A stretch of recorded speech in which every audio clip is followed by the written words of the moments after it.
여호수아 돌아보기 시간입니다. 오늘 우리 함께 볼 말씀은 여호수아 14장 6절부터 15절까지 말씀입니다. 그때에 유다 자손이 길갈에 있는 여호수아에게 나아오고 그니스 사람 여분의 아들 갈렙이 여호수아에게 말하되 여호와께서 가데스 바네아에서 나와 당신에게 대하여 하나님의 사람 모세에게 이르신 일을 당신이 아시는 바라. 내 나이 40세에 여호와의 종 모세가 가데스 바네아에서 나를 보내어 이 땅을 정탐하게 하였으므로 내가 성실한 마음으로 그에게 보고하였고 나와 함께 올라갔던 내 형제들은 백성의 간담을 높게 하였으나 나는 내 하나님 여호와께 충성하였으므로 그날에 모세가 맹세하여 이르되 내가 내 하나님 여호와께 충성하였은즉 내 발로 밟은 땅은 영원히 너와 내 자손의 기업이 되리라 하였나이다. 이제 보소서, 여호와께서 이 말씀을 모세에게 이르신 때로부터 이스라엘이 광야에서 방황한 이 45년 동안을 여호와께서 말씀하신 대로 나를 생존하게 하셨나이다. 오늘 내가 85세로 돼 모세가 나를 보내던 날과 같이 오늘도 내가 여전히 강건하니 내 힘이 그때나 지금이나 같아서 싸움에나 출입에 감당할 수 있으니 그날에 여호와께서 말씀하신 이 산지를 지금 내게 주소서. 당신도 그날에 들으셨거니와 그곳에는 아낙 사람이 있고 그 성읍들은 크고 견고할지라도 여호와께서 나와 함께 하시면 내가 여호와께서 말씀하신 대로 그들을 쫓아내리이다 하니 여호수아가 여분의 아들 갈렙을 위하여 축복하고 헤브론을 그에게 주어 기업을 삼게 하며 헤브론이 그니스 사람 여분의 아들 갈렙의 기업이 되어서 오늘까지 이르렀으니 이는 그가 이스라엘의 하나님 여호와를 온전히 쫓았음이라. 헤브론의 옛 이름은 기랏 아르바라. 아르바는 아낙 사람 가운데서 가장 큰 사람이었더라. 그리고 그 땅에 전쟁이 그쳤더라. 아멘. 오늘 우리가 함께 보는 여호수아 14장의 내용은 이렇습니다. 가나안 땅 분배가 시작되면서 요단강 동편 땅에 두 지파 반 사람들의 영토가 먼저 주어졌고 이제 본장에서는 가나안 서편의 땅을 분배하기에 앞서서 분배 원칙이 제시되고 있습니다. 한편 이와 함께 여호수아와 함께 가나안 정복 전쟁에 힘을 쏟았던 갈렙에게 정당한 대가가 지불되는 장면을 우리는 살펴볼 수가 있습니다. 이제 드디어 땅의 분배가 시작되었습니다.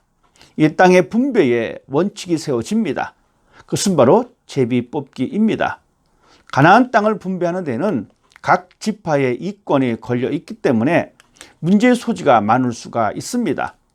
그렇기 때문에 이러한 분배에 대한 오해를 없애기 위해서 분배 원칙이 마련되어야 했습니다. 이에 마련된 분배 원칙은 제비를 뽑아서 가나안 땅을 각 지파 사람들에게 분배하는 것입니다. 제비 뽑기라고 하는 것은 어떤 요행을 바라는 그런 행위가 아닙니다. 그동안 모든 사정과 형편을 하나님께 아뢰고 하나님의 처분을 기다리는 것, 경건한 모습으로 그것을 기다리는 종교적 행위라고 말을 할 수가 있습니다. 하나님은 모든 것을 하나님께 맡기는 자들의 형편과 삶을 반드시 책임져 주십니다. 가나안 땅을 분배하되 질서 없이 행한 것이 아닙니다. 오히려 분배를 담당할 사람들을 특별히 지정하고 그들을 중심으로 공평하게 일을 진행하였습니다. 지도자 여호수아와 대제사장 엘리야살과 각 지파의 족장들이 함께 모여서 각 지파의 영토를 분배하게 했던 것입니다. 이렇게 함으로 인하여 어느 지파도 어떤 특권을 갖거나 또한 반대로 어떤 손해가 입지 않도록 부단히 애썼던 모습을 볼 수가 있습니다. 가나안 땅이 다 좋은 것만은 아닙니다. 좋은 땅도 있고 좋지 못한 땅도 있습니다. 어떤 사람은 좋은 땅을 얻을 수도 있고 어떤 사람은 좋지 않은 땅을 얻을 수도 있습니다. 그렇기 때문에 이러한 모든 것들을 잘 살피기 위해서는 적절한 방법으로 그 땅을 분배할 필요성이 있었던 것입니다. 요단강 동편의 가나안 땅을 분배하는 데에는 그들 중에 이미 요단 동쪽 지역을 이미 할애받은 지파들이 있습니다. 르벤 지파와 갓 지파와 므낫세 지파입니다. 그렇기 때문에 이 세 지파는 제외를 시켰고 이제 서쪽에는 하나님께서 그 나머지 9지파 사람들에게 땅을 주십니다. 하나님은 자신들의 기업을 이스라엘 백성들에게 주셨고 또한 레위 지파도 제외시켰습니다. 왜냐하면 그들은 하나님의 성소에서 봉사해야 할 거룩한 책무를 부여받았기 때문입니다. 이스라엘 백성이 가나안 땅에 입성하여 정복 전쟁을 무사히 치를 수 있었던 것은 전적으로 하나님의 은혜였습니다. 하나님은 그 가나안 정복을 하시면서 함께 하셨고 사람들의 역할에 함께 참여시켜 주셨습니다. 하나님께서 택하신 동역자 가운데 한 사람이 바로 갈렙입니다. 우리가 알다시피 갈렙은 광야 생활 가운데에 모세에 의해서 가나안에 파견되었던 12명의 정탐꾼 가운데 한 사람이었습니다. 그는 여호수아와 더불어 신앙적인 보고를 합니다. 믿음의 보고를 합니다. 그래서 사람들에게 위협을 받기까지 했던 그런 인물이었습니다. 그렇지만 그 일로 인해서 기성세대 가운데에 갈렙과 여호수아만이 가나안 땅에 들어갈 수 있는 복을 얻었습니다. 뿐만 아니라 갈렙은 모든 일에 하나님의 뜻에 온전히 순종함으로써 하나님과 이스라엘을 위해서 충성을 아끼지 않았습니다. 오늘 본문에도 그것을 분명히 이야기해 주고 있습니다.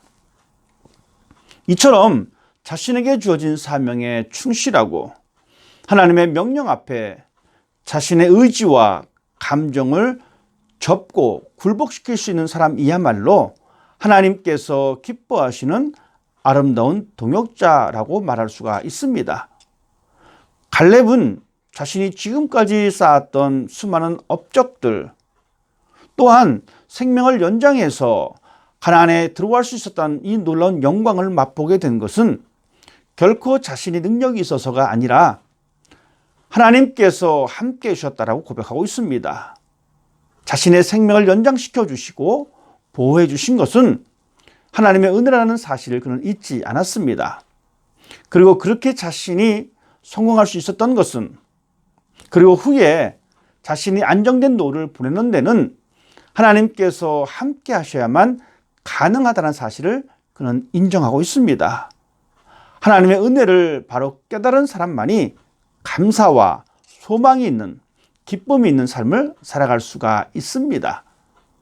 갈렙은 자신이 이스라엘 백성 중에 그 누구 못지않게 많은 공적을 쌓았음에도 불구하고 자신의 지위와 업적을 결코 내세우지 않았습니다. 갈렙은 다만 영토를 나눔에 있어서 제비뽑기에 참여하지 않았습니다. 대신에 그는 별로 쓸모없이 보이는 헤브론 산악지역을 자신에게 달라라고 요구합니다. 사실 그는 그가 한 행위 때문에 얼마든지 평안하고 풍부한 좋은 땅을 요구할 수도 있었을 것입니다.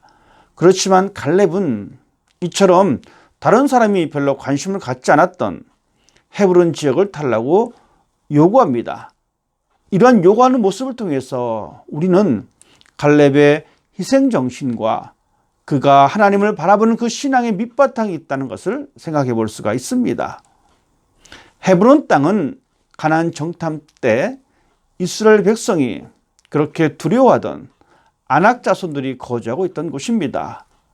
결국 갈렙이 이곳을 요구한 것은 자신이 마지막 힘을 다하여 아낙 자손들과 싸워서 그 땅을 완전히 차지하기 위해서입니다. 비록 갈렙의 신체적 나이가 참 많았지만 하나님에 대한 그 충성심과 그 백성들을 향한 이 아름다운 헌신의 모습은 모든 사람에게 귀감이 되는 그러한 모습이었습니다. 우리 역시 마찬가지입니다. 하나님을 향한 그 믿음을 가지고 있고 사람들을 섬기는 그 모습을 갖게 되면 갈렙과 같은 그런 모습을 가질 수가 있습니다. 갈렙은 자신의 삶의 평안과 안락을 추구하지 않았습니다. 오히려 그는 자신에게 힘겨운 사명이 맡겨지기를 그는 기대했습니다. 이런 갈렙의 아름다운 마음은 하나님과 이스라엘 백성을 감동시키기에 충분합니다. 이런 충성스러운 이 갈렙의 헌신 앞에서 가나안 정복 전쟁은 마감되고 비로소 가나안에는 평화와 안정을 찾게 되었습니다. 전쟁이 종결되고 평화를 정착시킬 수 있었던 것은 순전히 하나님께서 절대적으로 간섭하셨기 때문입니다. 하나님이 계획하시고 이루신 전쟁이 하나님의 결정으로 인해서 마침내 종결되었습니다. 우리의 인생도 마찬가지입니다. 하나님께서 계획하시고 하나님께서 간섭하시고 하나님께서 결정하시는 삶이 되면 우리의 인생에도 평안과 기쁨을 경험할 수가 있습니다. 하나님은 하나님을 위해서 봉사와 충성을 아끼지 않는 인생들의 수고를 결코 외면하거나 잊어버리지 않으십니다. 하나님은 마지막 날에 우리의 모든 눈물과 수고의 땀을 닦아주시고 그의 합당한 은혜로 우리를 채워주실 것입니다. 그렇기 때문에 성도들은 어떤 고난과 시험이 닥쳐와도 하나님께 헌신하며 하나님의 약속을 신뢰하며 충성스럽게 그 일을 감당하는 사람이 되어야 합니다. 하나님은 이런 헌신을 보시고 궁극적인 구원과 승리와 기쁨을 우리 모두에게 허락해 주십니다. 참으로 신실하고 겸손했던 이 갈렙의 모습을 보면서 충성된 삶을 살기를 원합니다.